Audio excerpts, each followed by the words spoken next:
Hello friends, আমার আজকের আলোচনার বিষয় হলো সমালোচনা। আচ্ছা, জীবনে কি কখনো এমন মানুষ পাওয়া যাবে যিনি কখনো সমালোচনার মুখোমুখি হননি?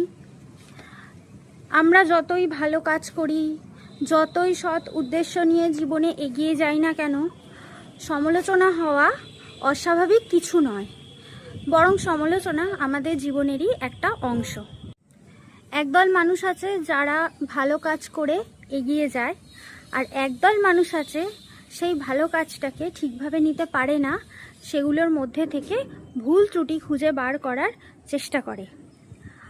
আর এইগুলো শুনেই অনেক মানুষ আছে যারা খুব সহজেই ভেঙে পড়ে, তখন ভাবতে শুরু করে দেয় আমি কি যথেষ্ট, অর্থাৎ নিজের কাজেই নিজের প্রশ্ন তুলতে শুরু করে দেয় যে আমি হয়তো যথেষ্ট নই, আমি হয়তো ঠিক করে কাজ করতে পারছি না।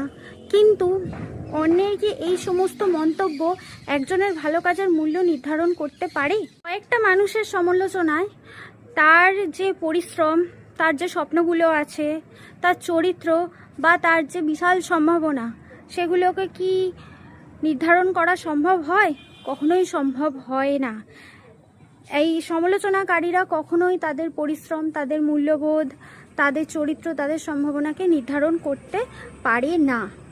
আর যে মানুষটা সমালোচনা করছে বা যারা সমালোচনা করছে, তারা কি একজন মানুষ বা যারা পরিশ্রম করছে দিনের পর দিন, রাতের পর রাত না ঘুমিয়ে, যে অমানবিক পরিশ্রম করছে জীবনে সাফল্য অর্জন করার জন্য, তারা কি আপনার সেই পরিশ্রমগুলো কি এসে দেখছে? আপনার নির্ঘুম রাতগুলো কি এসে দেখছে? দেখছে না। ব্যর্থতা, উঠে দাঁড়ানোর সাহস, প্রতিদিনের চেষ্টা, এসব কি সমালোচনাকারীরা জানে? জানে না।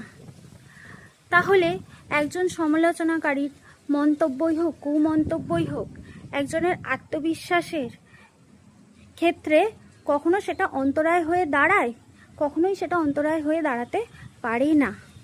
সমালোচনা দু ধরনের হয়, একটা ভালো সমালোচনা আর একটা খারাপ। ভালোটা আমাদের এটা শেখায় যে আমরা কর্ম করতে গিয়ে অনেক সময় আমাদের কিছু ভুল ত্রুটি হতেই পারে। তো ভালো সমালোচনা আমাদের এটাই শেখায়, যারা আমাদের জীবনে ভালো মানুষ রয়েছেন তারা সেটাকে আরও ভালো করে দেওয়ার চেষ্টা করে।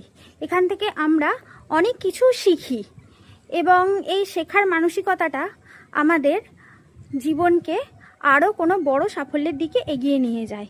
তো এটা আমাদের জীবনে দরকার, আর এটা খুবই ভালো। এটা নিয়ে তো কোনো প্রশ্ন তোলার কোনো জায়গাই নেই, ঠিক আছে? এটা আমাদের জীবনকে আরও উন্নত করবে।